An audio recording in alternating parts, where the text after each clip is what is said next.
Hello everyone, my name is Deepan and you are watching T point Academy. Guys, आज से हम शुरू करने वाले हैं पोएम नंबर 7 जो है the duck and the kangaroo. कौन सी poem guys? The duck and the kangaroo. और इस पोएम के जो पोएट है, मतलब इस पोएम के जो राइटर है, उनका नाम है एडवर्ड लियर है। क्या नाम है गाइस? एडवर्ड लियर। गाइस, मैं आपको बता दूं, ये जो पोएम है बहुत ही ज़्यादा इंटरेस्टिंग, बहुत ही ज़्यादा ह्यूमरस और बहुत ही ज़्यादा मज़ेदार पोएम है। आपको बहुत मज़ा आने वाला है। ओके, चलिए गाइस, अब हम आगे बढ़ते हैं और थोड़ा सा हम देख लेते हैं पोएट के बारे में, एडवर्ड लियर के बारे में, और उसके बाद हम इस पोएम को शुरू करेंगे। चलिए गाइस, अब हम थोड़ा सा पोएट के बारे में भी देख लेते हैं। ये जो पोएम है the duck and the kangaroo, इस पोएम के जो पोएट है, इस पोएम के जो राइटर हैं, उनका नाम है एडवर्ड लियर। क्या नाम है गाइस? Edward Lear. ठीक है। He was born on May 12, 1812। इनका जन्म हुआ था 12 मई को 1812 में। ठीक है। And he was passed away जनवरी 29 को, और इनकी जो डेथ हो गई थी जनवरी 29 को 1888 में। ठीक है। He was an English artist. वो एक इंग्लिश आर्टिस्ट थे, इलिस्ट्रेटर थे, म्यूजिशियन थे, ऑथर थे और एक पोइट भी थे। मतलब हम बोल सकते हैं कि वो बहुत ही एक मल्टी टैलेंटेड पर्सन थे। ये जो एडवर्ड लियर थे, ये एक इंग्लिश आर्टिस्ट थे, इलिस्ट्रेटर थे, म्यूजिशियन थे, ऑथर थे और एक पोइट भी थे। तो हम बोल सकते हैं कि ये क्या थे? एक मल्टी टैलेंटेड पर्सन थे। ओके, समझ में आ गया? चलिए गाइस, अब हम देखते हैं कि ये जो स्टोरी है the duck and the kangaroo, ये किस चीज़ पर बेस्ड है। ठीक है। In the poem duck and the kangaroo, a duck wants to be able to jump around and see the world like a kangaroo, so he asked a kangaroo to take him on its back। तो ये जो story है, ये जो poem है the duck and the kangaroo, इसमें क्या है? A duck wants to be able to jump around and see the world like a kangaroo. इसमें क्या है? एक डक है जो कंगारू की तरह जंप लगाना चाहती है, छलांग लगाना चाहती है, कूदना चाहती है, जिससे वो इस दुनिया को, जिससे वो इस वर्ल्ड को देख सके। ठीक है। So he ask a kangaroo to take him on its back. तो इसलिए वो कंगारू से पूछती है कि क्या तुम मुझे एक सवारी दे सकते हो अपनी पीठ पर बैठाकर। जो ये स्टोरी है, जो ये पोएम है the duck and the kangaroo, इसमें क्या, एक डक है जो कंगारू की तरह जंप मारना चाहती है, मतलब छलांग लगाना चाहती है, कूदना चाहती है। ठीक है। जिससे वो इस दुनिया को, जिससे उस वर्ल्ड को देख सके, और वो इस अपने पॉन्ड से निकलना चाहती है। इसलिए ये जो डक है, ये कंगारू से पूछती है कि क्या तुम मुझे एक सवारी दे सकते हो अपनी पीठ पर बैठाकर। अब ये क्या कर रही है? ये कंगारू के सामने प्लीड कर रही है, मतलब एक रिक्वेस्ट कर रही है। तो कुछ देर बाद, बहुत ही ज़्यादा विचार विमर्श करने के बाद, जो कंगारू है वो अग्री कर लेता है, मतलब वो मान जाता है डक को सवारी देने के लिए। तो ये जो स्टोरी है ये इस चीज़ पर बेस्ड है। ठीक है। अब हम आगे बढ़ते हैं। अब यहाँ से हम स्टार्ट करेंगे the duck and the kangaroo का फर्स्ट स्टैंजा। चलिए गाइस, अब हम इस पोएम को शुरू करते हैं जो है the duck and the kangaroo. The duck and the kangaroo. ठीक है। शुरू करने से पहले मैं आपको एक चीज़ बताना चाहूँगा। ये जो पोएम है the duck and the kangaroo, इसमें डक और कंगारू के बीच में जो कॉन्वर्सेशन हुई है उसके बारे में बताया गया है। उन दोनों के बीच में जो बातचीत हुई है उसके बारे में दिखाया गया है। ठीक है। सो चलिए गाइस, अब हम सबसे पहले देखते हैं फर्स्ट स्टैंजा इस पोएम का। सबसे पहले मैं रीड करूंगा, उसके बाद आपको समझाऊंगा। Said the duck to the kangaroo, "Good gracious, how you hope over the fields and the water too, as if you never would stop. My life is a bore in this nasty pond, and I long to go out in the world beyond. I wish I could hope like you," said the duck to the kangaroo। अब मैं आपको explain करता हूँ। Said the duck to the kangaroo, कि जो बतख है, जो डक है, वो कंगारू से बोलती है, जो डक है वो कंगारू से बोलती है, गुड ग्रेशियस, हे भगवान, oh my God, how you hope, कि किस तरीके से, कितने अच्छे तरीके से तुम चलते हो, मतलब कितने अच्छे तरीके से तुम कूद के चलते हो। क्योंकि जो कंगारू है उसका चलना कैसा है? वो जंप करता है, फिर यहाँ पे फिर जंप करता है, ऐसे वो इस तरीके से क्या करता है? चलता है। तो यहाँ पे जो डक है वो उसको एडमायर कर रही है, जो डक है वो एडमायर कर रही है किसको? कंगारू को। उसको प्रेज कर रही है कि कितने अच्छी तरीके से तुम चलते हो। Over the fields and the water too, बागों के ऊपर से, पानी के ऊपर से, कितने प्यारे लगते हो तुम चलते हुए, ठीक है। As if you never would stop, ऐसा लगता है तुम्हें देख के कि तुम कभी नहीं रुकोगे। जब भी मैं तुम्हें देखती हूँ चलते हुए तो मुझे ऐसा विश्वास होता है कि तुम कभी नहीं रुकोगे।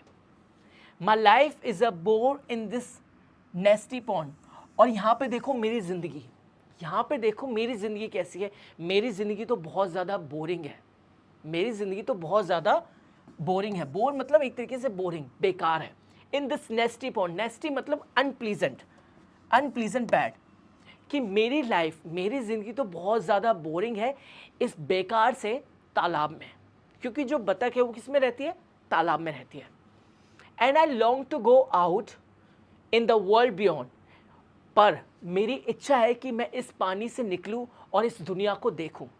मेरी इच्छा है कि मैं इस पानी से निकलूं और इस दुनिया को देखूं। I wish I could hop like you, काश मैं भी तुम्हारी तरह चल पाती, काश मैं भी तुम्हारी तरह कूद के जा पाती, ठीक है। Said the duck to the kangaroo, ये कौन बोलता है, जो डक है वो कंगारू से बोलती है। मैं फिर से एक्सप्लेन करता हूँ। Said the duck to the kangaroo, जो डक है वो कंगारू से बोलती है कि ओह माय गॉड, हे भगवान, कि कितने अच्छे तरीके से तुम चलते हो, बागों के ऊपर से, पानी के ऊपर से, ठीक है। तुमको देख के तो ऐसा लगता है कि तुम कभी रुकोगे ही नहीं, ठीक है। और यहाँ पे मेरी ज़िंदगी देखो कितनी ज़्यादा बोरिंग है इस तालाब में। मेरी भी इच्छा है कि मैं भी इस तालाब से निकलूं और इस दुनिया को देखूं, ठीक है। काश मैं भी तुम्हारी तरह होप कर पाती, मतलब काश मैं भी तुम्हारी तरह चल पाती ऐसे कूद कूद के, ठीक है। समझ में आ गया। Said the duck to the kangaroo, ये कौन बोल रहा है, डक बोल रही है कंगारू से। समझ में आ गया, फर्स्ट स्टैंजा समझ में आ गया गाइस, बिल्कुल। अब हम आगे बढ़ते हैं और इसी स्टैंजा की एक और एक्सप्लेनेशन देखते हैं। चलिए गाइस, फर्स्ट स्टैंजा की एक और एक्सप्लेनेशन देख लेते हैं। The duck is awestruck to see the movement of the kangaroo. It expressed that the kangaroo could hop continuously over the fields and water bodies. The duck's life was boring as it remained in the pond all the time. It wished to see the world beyond the limits of the pond. It wishes that it could also hop like the kangaroo. अब मैं आपको समझाता हूँ। The duck is awestruck. The duck is awestruck to see the movement of the kangaroo. जो duck है वो बहुत ज़्यादा आश्चर्यचकित हो गई है। जो डक है वो बहुत ज़्यादा आश्चर्यचकित हो गई है कंगारू की मूवमेंट देख के। जब वो कंगारू की मूवमेंट देखती है, जब वो देखती है कि कंगारू कैसे चलता है, तो उस चीज़ को देख के वो बहुत ज़्यादा हैरान हो गई, बहुत ज़्यादा आश्चर्यचकित हो गई है। ऑल स्ट्रक मतलब आश्चर्यचकित हो जाना, बिल्कुल हैरान हो जाना। It express that the kangaroo could hop continuously over the fields and water bodies. और यहाँ पे जो डक है वो ये चीज़ एक्सप्रेस करती है कि जो कंगारू है वो ईजली लगातार, वो बहुत ही आराम से लगातार वो खेतों के ऊपर से और पानी के ऊपर से छलांग मार के जा सकता है। यहाँ पे जो डक है वो कहती है कि जो कंगारू है वो आराम से लगातार वो खेतों के ऊपर से और पानी के ऊपर से छलांग मार के जा सकता है। The duck's life was boring as it remained in the pond all the time. फिर जो डक है वो कहती है बट जो मेरी ज़िंदगी है, जो मेरी लाइफ है वो बहुत ज़्यादा बोरिंग है। जो यहाँ पे जो डक है वो कहती है बट जो मेरी ज़िंदगी है वो बहुत ज़्यादा बोरिंग है, क्योंकि मुझे सिर्फ इसी पॉन्ड में रहना पड़ता है, क्योंकि मैं सिर्फ इसी पॉन्ड में रहती हूँ, इसी तालाब में रहती हूँ। नेस्टी पॉन्ड में मतलब बेकार पॉन्ड में रहती हूँ। तो यहाँ पे जो डक है वो बोलती है मेरी लाइफ बहुत ही ज़्यादा बोरिंग है, क्योंकि मुझको इसी पॉन्ड में रहना पड़ता है। It wish to see the world beyond the limits of the pond. फिर यहाँ पे जो डक है वो ये चीज़ विश करती है कि वो भी इस दुनिया को देखना चाहती है, वो भी इस पॉन्ड से निकल के इस दुनिया को देखना चाहती है। ये वो चीज़ क्या करती है, विश करती है। It wishes that it could also hop like the kangaroo, और वो ये भी विश करती कि काश वो भी कंगारू की तरह फुदक सके, छलांग मार सके, ठीक है। तो ये थी एक्सप्लेनेशन स्टैंजा फर्स्ट की। तो पहले तो मैंने आपको स्टैंजा वन खुद एक्सप्लेन करा, उसके बाद मैंने आपको उसकी एक और एक्सप्लेनेशन अच्छी तरीके से एक्सप्लेन करेगा, ठीक है। अब हम आगे बढ़ते हैं और अब हम देखते हैं सेकेंड स्टैंजा। चलिए गाइस, अब सेकेंड स्टैंजा देखते हैं। Please give me a ride on your back, said the duck to the kangaroo.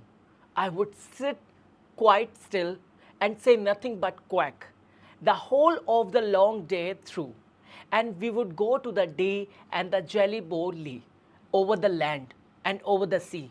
Please take me a ride. Oh do, said the duck to the kangaroo. अब मैं आपको explain करता हूँ. Please give me a ride on your back. अब यहाँ पे जो duck है वो रिक्वेस्ट कर रही है कंगारू से और बोल रही है कि प्लीज़ मुझे एक सवारी दे दो अपनी पीठ पर बैठाकर. जो डक है वो रिक्वेस्ट कर रही है किसको, कंगारू को, और बोल रही है कि प्लीज़ मुझे एक सवारी दे दो अपनी पीठ पर बैठाकर.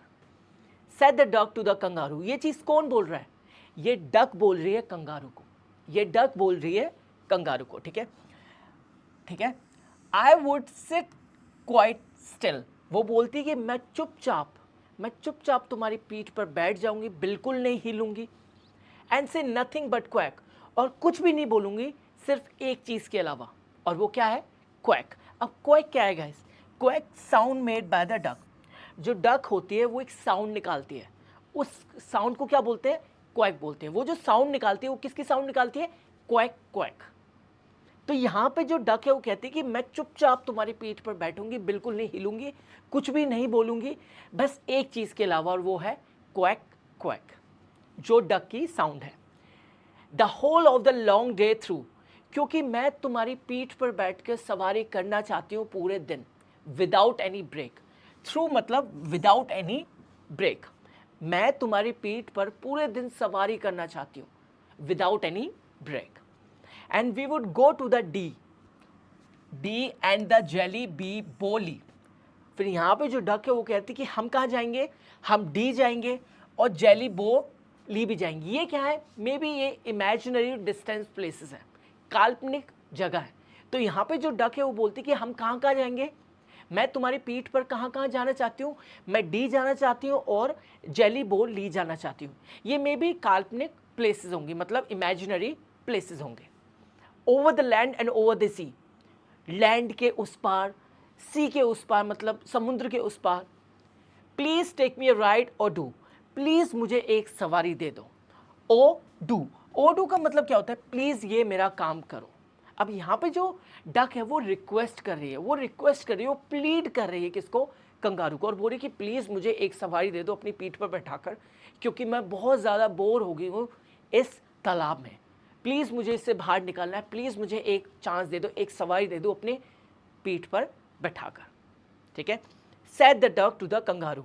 और ये किसने बोला? डक ने कंगारू को बोला. तो गाइस ये था मीनिंग सेकंड वाले स्ट्रेंजा का. समझ में आ गया? बिल्कुल. चलिए गाइस अब हम आगे बढ़ते हैं और इसी स्ट्रेंजा की एक और एक्सप्लेनेशन देखते हैं. चलिए गाइस सेकंड स्ट्रेंजा की एक और एक्सप्लेनेशन देखते हैं. चलिए. The duck requests the kangaroo to give it a ride on its back. It promised that it would sit quietly and would just quack all day. The duck lists the places that they would visit as Dee and Jelly Bowly. It adds that they would hop over the land and the sea. अब मैं आपको explain करता हूँ. The duck requests the kangaroo to give it a ride on its back. कि जो duck है वो request करती है. वो क्या करती है? वो अनुरोध करती है, वो रिक्वेस्ट करती है, वो प्लीड करती है कंगारू को कि प्लीज़ मुझे एक सवारी दे दो अपनी पीठ पर बैठाकर. जो डक है वो रिक्वेस्ट कर रही है कंगारू को और बोल रही है कि प्लीज़ मुझे एक सवारी दे दो अपनी पीठ पर बैठाकर. It promise that it would sit quietly and would just quack all day. और वो ये भी चीज़ प्रॉमिस करती है, जो डक है वो ये भी चीज़ प्रॉमिस करती है कि वो चुपचाप उसकी पीठ पर बैठेगी और कुछ भी नहीं करेगी, सिर्फ एक चीज़ के अलावा, और वो है क्वैक क्वैक. जो डक है वो उसको प्रॉमिस करती है कि वो उसकी पीठ पर चुपचाप बैठेगी, बिल्कुल नहीं हिलेगी, सिर्फ एक चीज़ करेगी, वो है quack quack. The duck list the places that they would visit as Dee and Jelly Bo Lee. और वो उन चीज़ों के, उन प्लेसेस के बारे में बताती है जहाँ पे वो जाना चाहती है. जो डक है वो उन प्लेसेस के बारे में बताती है, उन प्लेसेस के नाम भी बताती है जहाँ पे वो जाना चाहती है. जैसे पहली प्लेस है डी और सेकंड प्लेस है जेली बोली. अब ये मे भी इमेजिनरी प्लेसेस होंगे. ठीक है. It adds that they would hop over the land and the sea. और वो ये भी कहते हैं कि हम समुद्र के ऊपर से, हम धरती के ऊपर से, मतलब जो खेत है, जो बाग है, हम उनके ऊपर से क्या करेंगे, छलांग लगाएंगे, क्योंकि उसका बहुत ज़्यादा मन है ये चीज़ करने का, क्योंकि वो बहुत ज़्यादा बोर हो गई है उस सेम पोंड में। ठीक है, समझ में आ गया? बिल्कुल। तो ये थी सेकंड स्टैंजा की एक और एक्सप्लेनेशन। अब हम आगे बढ़ते हैं और अब हम देखते हैं थर्ड स्टैंजा। चलिए गाइस, इस पार्ट के लिए सिर्फ इतना ही। आगे की जो स्टोरी है, मतलब आगे के जो स्टैंजास है, जो 3 स्टैंजास रह गए हैं, वो हम कंप्लीट करेंगे नेक्स्ट पार्ट में।